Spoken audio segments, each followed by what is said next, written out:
Bonjour à tous, bienvenue sur ce nouveau petit débat nocturne les amis. Le thème d'aujourd'hui c'est peut-on vivre de l'horlogame francophone?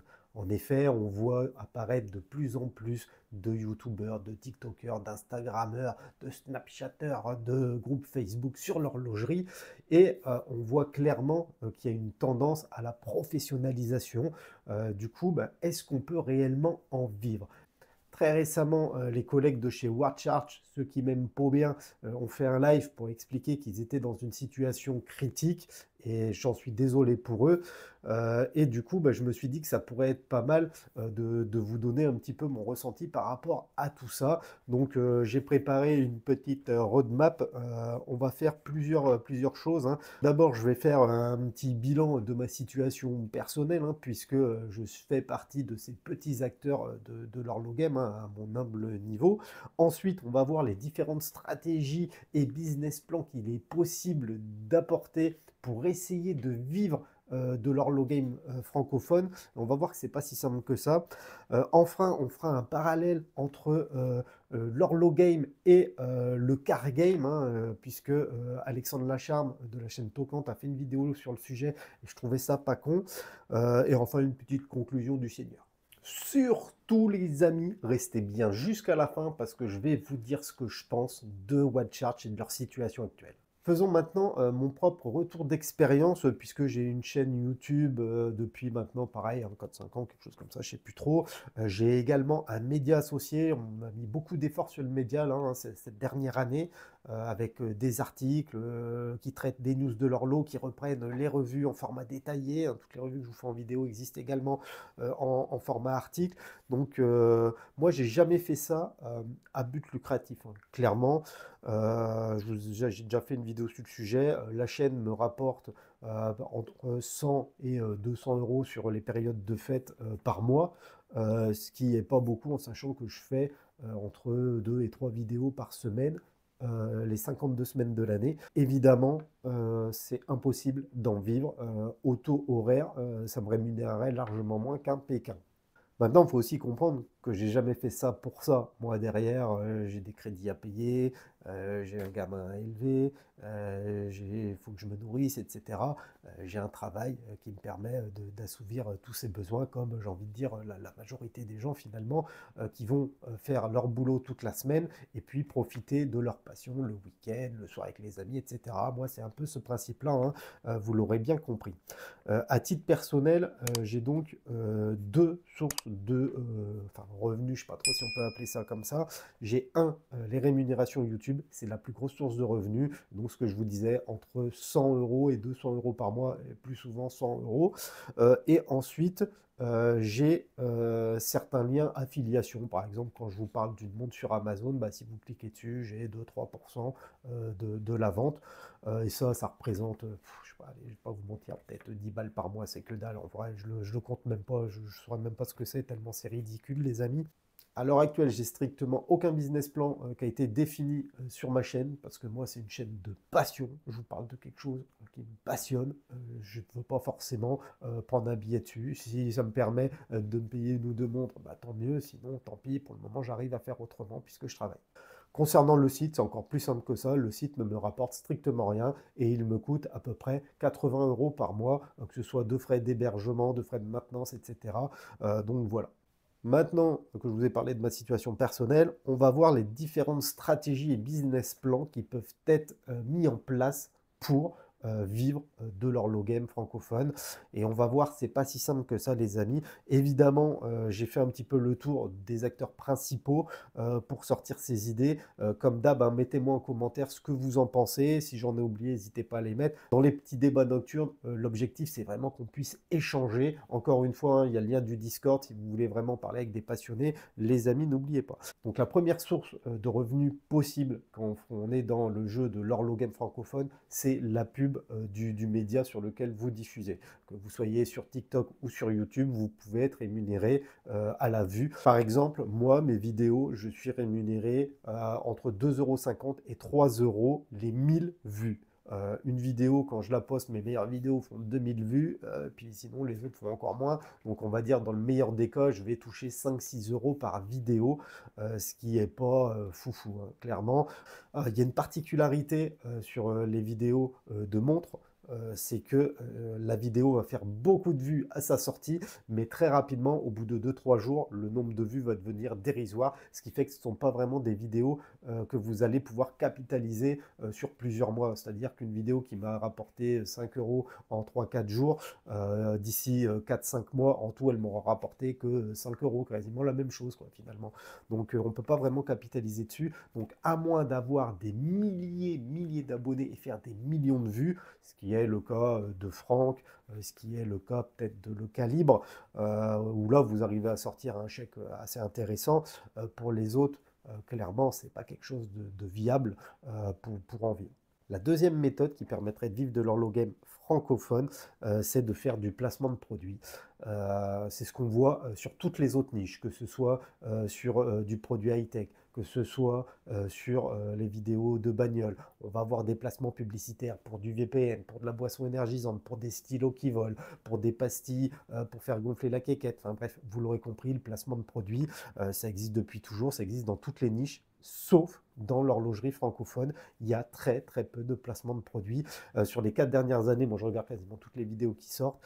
J'ai eu quelques-uns de mes collègues qui ont fait 1 ou 2 placements, mais c'était des placements pas récurrents et qui n'ont pas tenu dans le temps.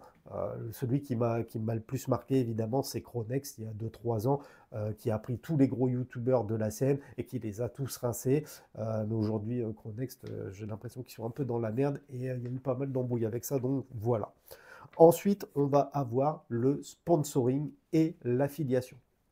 Je les mets ensemble parce que c'est à peu près pareil, c'est-à-dire que vous allez avoir une marque qui va vous dire, écoutez, je vous propose 1000 balles, 300 balles, enfin voilà, un certain montant pour que vous présentiez mon produit, pour que vous le mettiez en avant, tata. Personnellement, je ne suis pas contre le principe, mais je trouve qu'il faut avoir une certaine clarté par rapport à ça et l'annoncer dans vos vidéos ou dans vos médias pour ne pas flouer le consommateur de vos contenus. Le souci dans l'horlogerie, c'est que soit on va avoir des très grosses marques qui n'ont pas forcément envie de payer, pour ça qui préfèrent payer des encarts à Roland-Garros plutôt que de vous filer 1000 balles pour présenter leur dernière montre, ou alors vous allez avoir des petites marques, des marques émergentes qui ne vont pas forcément avoir le budget pour vous rémunérer ou qui ne veulent pas tout simplement. C'est très dur. Il y a quelques-uns de mes collègues qui faisaient ça. WatchCharge, par exemple, faisait ça. Eux, ils ont eu la chance d'avoir de très beaux contrats, hein. D'ailleurs, Breitling, Nomos, enfin tant d'autres. Donc juste pour ça, bravo. Je pense que ça, c'est un business plan qui est viable, mais il y a quand même plusieurs inconvénients. Le premier inconvénient, c'est que ce sponsoring peut s'arrêter du jour au lendemain et dans ce cas-là, ça va vous priver d'une des sources de vos revenus. Le deuxième inconvénient, c'est que c'est très dur à démarcher et encore plus dans l'horlogerie, j'ai l'impression que quand vous bossez sur du high-tech, c'est pas très dur d'avoir des chèques pour placer du produit dans les montres. J'ai l'impression que c'est plus dur. Une autre manière qui permettrait de vivre de l'horlogame, ce serait de devenir un média à part entière. Ça fonctionne très bien pour les médias étrangers, mais bizarrement, j'ai l'impression que les médias français, c'est un gros bit, quoi. C'est-à-dire qu'en gros, il y a 4 ou 5 médias francophones qui parlent de l'horlogerie de luxe. Et derrière, il y a très peu de conversion. J'ai plus l'impression que c'est un réseau de copinage. Par exemple, le site de Franck, hein, My Watch Site, je suis pas sûr que ce soit un site qui fasse beaucoup d'audience sur l'horlo, tout simplement parce que déjà, titre personnel, jamais je l'ai en proposition, jamais je l'ai en discover. Bref, je suis pas ultra serein par rapport à ça. Là, avec Moonwatch, j'essaye de devenir un vrai média qui traite de toute l'horlogerie, de la chère, de la pas chère, de l'hommage, de la luxe, de la pas luxe, etc. C'est très complexe de se frayer sa place sur cette niche qui, en plus, n'est pas du tout rémunératrice puisque les ads sur les sites web, c'est clairement quelque chose de mort en 2024. Pour vivre de l'horlogame francophone, vous pouvez aussi lancer toutes sortes de plateformes. C'est par exemple ce qu'a fait Xavier de Dalecious, qui a lancé sa plateforme d'évaluation, de revue, enfin c'est pas vraiment des revues, hein, plutôt d'évaluation de montres, d'avis clients, un petit peu comme pourrait être un Trustpilot, un Vinovici, etc. L'idée, elle est topissime. Il y a à ma connaissance aucun concurrent à l'heure actuelle en plus, donc il est seul sur sa niche. Par contre, la plateforme a un peu plus d'un an, je pense, maintenant, et il y a à peine 3000 avis. Euh, Ça prend pas aussi vite que ce que j'aurais pensé. Quand Xavier m'avait parlé de ce projet, tout de suite, je me suis dit, purée, c'est l'idée du siècle, il va tout défoncer. Et en fait, je vois que ça a été assez compliqué de trouver son audience et de la fidéliser, hein, c'est un peu pareil. Alors, est-ce que c'est le support qui n'est pas adapté? Est-ce que c'est parce que ça reste assez chronophage à rédiger une sorte d'article? Est-ce que c'est parce que les gens en ont marre de partager du contenu qui va servir à d'autres? Je sais pas. En tout cas, l'idée me plaît bien. Il y a sûrement des améliorations encore à faire de ce côté-là pour vraiment booster et faire exploser le ranking de ce genre de plateforme. Xavier, c'est le seul qui s'est lancé dans cette aventure sur le marché francophone. J'espère qu'il va cartonner. Un autre moyen de vivre de l'horlogame, ça pourrait être de faire des collaborations. Des collaborations soit avec des marques, on revient un petit peu sur le sponsoring, soit des collaborations avec d'autres niches qui sont beaucoup plus rémunératrices. Par exemple, on pourrait très bien mixer les montres avec le DC, les montres avec la coutellerie, les montres avec les liqueurs et alcool de luxe, par exemple.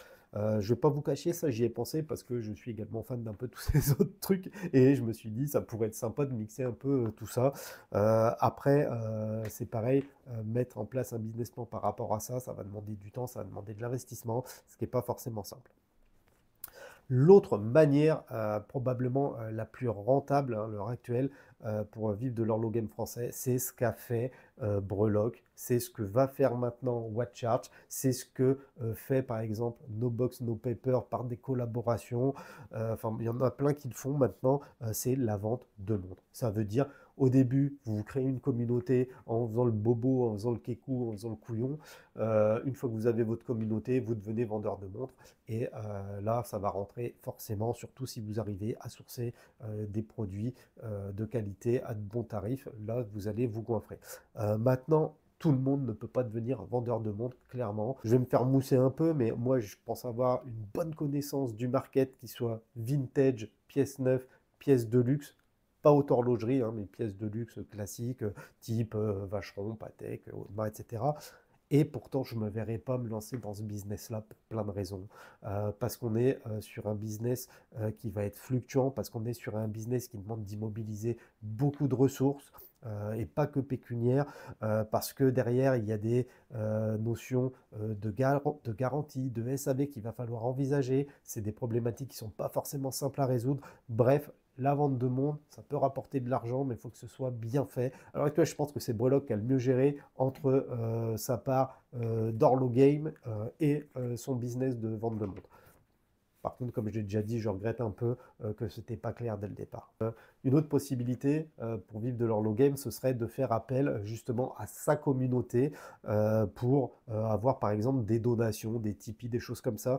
C'est des trucs qui marchent super bien dans les autres pays du monde, mais encore une fois, en France et dans le milieu francophone, ça ne fonctionne pas trop.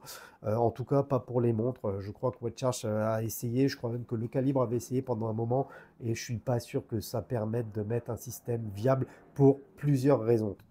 La première, c'est évidemment que nos communautés ne sont pas assez développées. Quand on a 20 000 followers sur YouTube, en vrai, vous en avez peut-être 1000 actifs, peut-être même moins.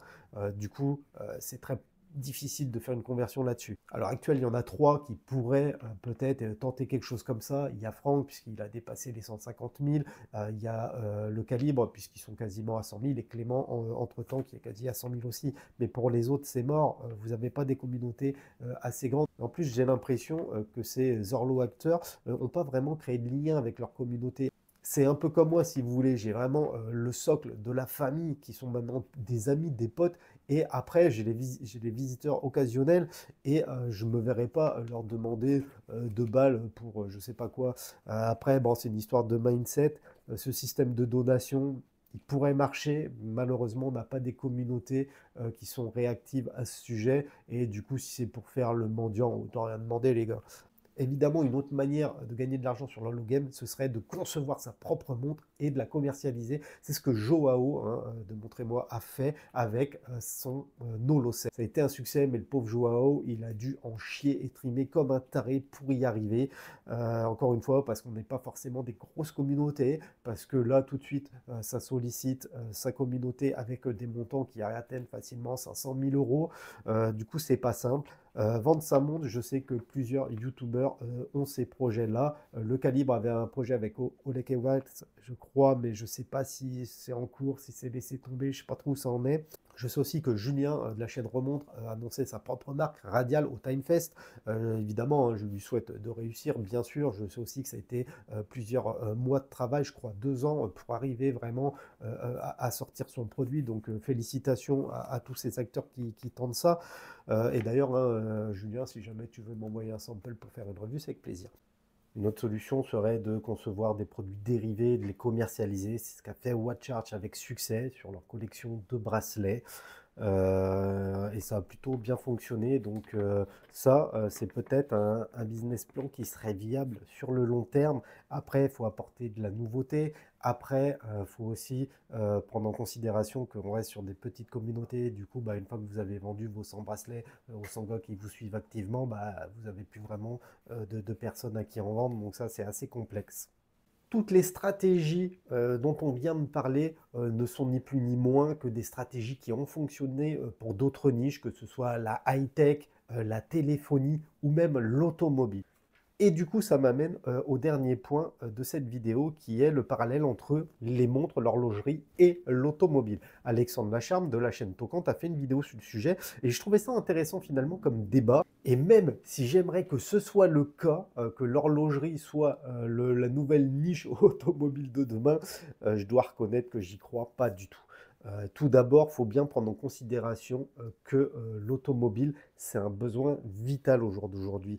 Il n'y a pas que des youtubeurs qui présentent des Porsche, des Ferrari et des Camaro. Il y a aussi beaucoup de présentateurs et de journalistes qui font ni plus ni moins que des essais sur les voitures de Monsieur Tout-le-Monde, sur des Clio, sur des Twingo, voilà, sur ce genre de voitures. Et ça cartonne tout simplement parce que même si vous n'êtes pas passionné d'automobile, avant d'acheter une voiture, qui est quelque chose de vital pour quasi tout le monde, eh ben, vous allez vous renseigner. Et aujourd'hui, les vidéos sont le nouveau moteur de recherche, clairement. C'est pour ça que ça cartonne. Sur l'horlogerie, c'est très différent. On est sur quelque chose de totalement subjectif, de carrément inutile au jour d'aujourd'hui, enfin du moins pour certains. Et du coup, on ne peut pas vraiment faire ce parallèle et il y a très peu de chances pour que l'horlogerie évolue comme l'automobile sur tout ce qui est social media et c'est bien dommage. Mettez-moi en avis d'ailleurs ce que vous pensez de ça. Est-ce que d'après vous, ça va évoluer un petit peu comme la niche automobile avec beaucoup plus de journalistes, d'influenceurs, de reviewers qui vont débouler et est-ce qu'on va réussir à capter des audiences, des audimat autant que sur l'automobile? Moi, j'y crois pas, mais mettez-moi en commentaire ce que vous en pensez, ça m'intéresse. Comme promis, les amis, avant de terminer cette vidéo, je vais vous dire ce que je pense du cas WatchArch. Alors, WatchArch sont deux frangins qui sont lancés il y a 5 ans dans l'aventure de l'horloge game. Et eux, ils ont eu le courage de mettre vraiment les mains dedans et d'en faire leur activité principale. Et juste pour ça, j'ai envie de dire respect, de se lancer pour vivre de sa passion, pour vivre de ses convictions. Je tiens à les féliciter parce que je pense que ça n'a pas été un choix facile. Je pense également qu'il y a eu de nombreuses difficultés pour arriver là où ils en sont. Et il faut les boules de le faire. Moi, je sais très bien que je les aurais pas. Je suis honnête avec vous, je ne pourrais pas me lancer dans ce type d'aventure à 100% pour plein de raisons, parce que j'ai des prêts à payer, parce que j'ai un gamin à élever, parce qu'il faut que je mange, enfin voilà, vous l'aurez compris. Donc, juste pour ça, j'ai envie de dire félicitations messieurs et bravo. Et WatchArch, hein, qui même s'ils ne m'aiment pas bien, d'ailleurs je ne sais pas trop pourquoi, c'est comme ça, je ne dois pas leur revenir. Bon, moi j'ai d'animosité envers personne. Ils ont eu l'intelligence de lancer tout leur business et leur chaîne et leur site, etc. Au moment où l'horlogerie a explosé, hein, il y a 4-5 ans. Et du coup, bah, très vite, ils ont réussi à ranker, mais plutôt bien, hein, même. Je pense même que c'est eux qui ont eu la plus belle progression quand ils se sont lancés. Et ils ont eu des partenariats sublimissimes, hein, avec Breitling, avec Nomos, avec d'autres marques, je ne les ai pas toutes retenues. Et ils ont mis en place leur business plan sur ces collaborations, ces partenariats avec les marques. Euh, c'est bien évidemment, puisque ça vous a permis de bouffer pendant 5 ans. Le souci, ce que je disais, c'est que quand on vit sur de la collab comme ça, du partenariat de ce genre-là, quand les marques vous disent merde, bah, vous vous retrouvez un petit peu le bec dans l'eau parce que ça peut être finalement des grosses parties bah, de vos revenus. Clairement, comme je le disais, les revenus YouTube, même si vous faites 1 milliard de fois plus de vues que moi, je ne pense pas que ce soit possible d'en vivre, en tout cas pas à deux, quoi. Et ça, d'ailleurs, vous l'avez très bien expliqué dans votre live, vous avez été assez transparent là-dessus, ça fait plaisir. Et du coup, bah oui, là, en ce moment, on est un petit peu dans le creux de la vague. Il y a un gros coup de mou sur toute l'horloge et les marques bah, commencent à être plus réticentes à signer des collaborations, des partenariats et les limites, elles s'orientent plutôt vers de vrais médias pour faire les chèques. Et du coup, bah, je pense que ça, vous l'avez pris plein fouet dans la tronche. Du coup, WatchArt, je pense qu'ils ont essayé de trouver des solutions pour pallier ou en tout cas pour diminuer cette part de dépendance vis-à-vis des marques en vendant leurs bracelets. Ça, c'était génial. Ce que je disais, produits dérivés, moins onéreux qu'une montre. Ça permet de faire participer la communauté. Franchement, ils ont cartonné avec ça. Je ne sais pas combien d'unités ils en ont vendu, 500, 1000, j'en sais trop rien. Mais ils ont cartonné avec ça. En plus, je pense que derrière, il y avait des belles plus-values, donc tout bénef. Donc carton plein sur ça, bravo les gars. Fallait y arriver. D'autres avant vous avaient essayé en faisant du bracelet chip, ça a moins marché. Là, vous, ça a pris, tant mieux. Le souci, comme je disais, c'est une fois que vous avez vendu vos 1000 bracelets à vos 1000 vrais followers, bah, c'est compliqué de leur en revendre un tous les mois. Et du coup, c'est un business plan qui finit par pas mourir, mais on va dire par se diluer dans le temps. Et c'est compliqué aussi, je pense. Du coup, ensuite, sur leur site, ils ont mis en vente des bijoux Navarro, je sais pas trop quelle connerie, enfin bref, ils ont décidé de s'orienter un petit peu plus sur le lifestyle, et ça, clairement, je pense que ça a été une grosse erreur. Les gens vous ont suivi, c'est parce que vous parliez de montres, vous en montriez pas beaucoup, mais vos images étaient ultra quali, et ça, les gens, ils aimaient. Maintenant, acheter des bagues bleues qui font la taille d'un poney, je suis pas sûr que vous avez vraiment une cible pour ça. Je vous souhaite d'en vendre, hein, mais à mon avis, là, ça a été une erreur. Et en toute logique, vous êtes orienté vers la vente de montres. Euh, Ça, comme je disais, c'est une bonne idée de business plan. Pas facile, mais c'est une bonne idée. D'autant plus que vous proposez de beaux produits, mais qui sont clairement trop chers, même après la mise à jour des tarifs. En plus, dans votre live, vous avez annoncé que vous les avez achetés, ces montres-là, à but spéculatif, alors que vous en avez présenté une où il n'y avait pas du tout cette notion de spéculation dessus. Donc là, pareil, un peu déçu. Et enfin, moi, ça me soulève la question du SAV.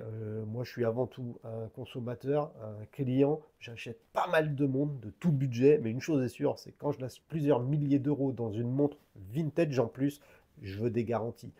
Moi, qu'on me dise oui, elle a été révisée il y a 2 ans ou elle sort de tel endroit, non, ça en vrai, je m'en bats les steaks. On sait tous comment ça marche. Vous achetez la montre 4 mois après, elle prend 25 secondes de retard ou elle a un souci, la couronne qui se détache. Comment ça se passe?